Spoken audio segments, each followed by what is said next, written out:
Later this week, on February 12th, Arknights' first endgame combat mode is going to be landing that they are calling Umbral Monument, and we have a gameplay overview for it from official sources that we're going to be reviewing in today's video.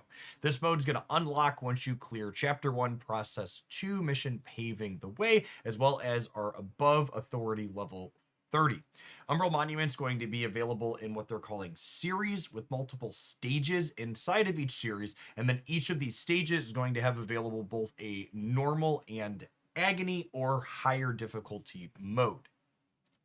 The gameplay rewards for completing these various series are going to be both cosmetics. There's going to be a medal for beating the normal mode and then an etching for the top of it once you get a agony completion. And they also get some character slash account progression rewards as well as first time clears for each of these stages. Now, I mentioned this is going to be recurring endgame content for Arknights Endfield, and there's a feature they're calling monumental etchings inside of the Umbral Monument that's going to serve this feature. It'll be a limited time event inside of this that asks you to clear specific challenges to claim extra resources for different things. Now, one thing that's somewhat unclear from this description of monumental etchings is, are these specific challenges inside of the same content that's going to refresh, i.e. will you have to clear it in a specific way one time and then in a different way the next, or will the actual content, i.e. stages and series and the enemies that you're fighting inside of them be refreshing from time to time? Either way, it's very clear that the monumental etchings aspect here is going to be time limited, so you're going to want to complete this to get those rewards before they reset later on. Similar to protocol spaces and overworld exploration, you're going to have a team of up to 4 operators that you're going to be deploying, with one asterisk that's new here is in the harder agony difficulty mode, you're not going to be able to use tacticals on the characters, i.e. those healing or supplemental support items that can keep your teams alive if you don't have other sustain. This type of agony endgame content is really going to put those no healer slash support compositions to the test to see if people can keep up with them when perfect dodges are the only way you have to survive.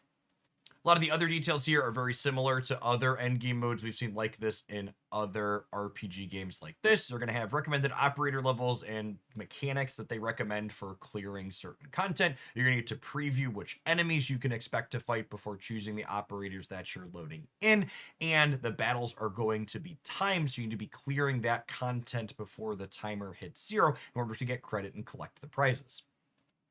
I'm really excited to dig into the Umbral Monuments game mode later this week and see exactly how it plays out. As someone who's played a lot of these games over the last decade or so, I feel like this type of endgame content, being good or bad, is often what makes or breaks it. While excellent storytelling and world building and other gameplay mechanics are stellar, there's a finite amount of that content even in a live service game. So things like this that keep you coming back again and again and working and building up your teams to be better and better for is one of the more engaging things for a lot of people like myself. One aspect that's not abundantly clear from this gameplay overview is, will this content be doable with only one team of operators, or will it be similar to endgame content in other games that I played in the past, where you're expected to have multiple playable teams without overlapping operators, encouraging players to build their roster more deeply in order to be successful?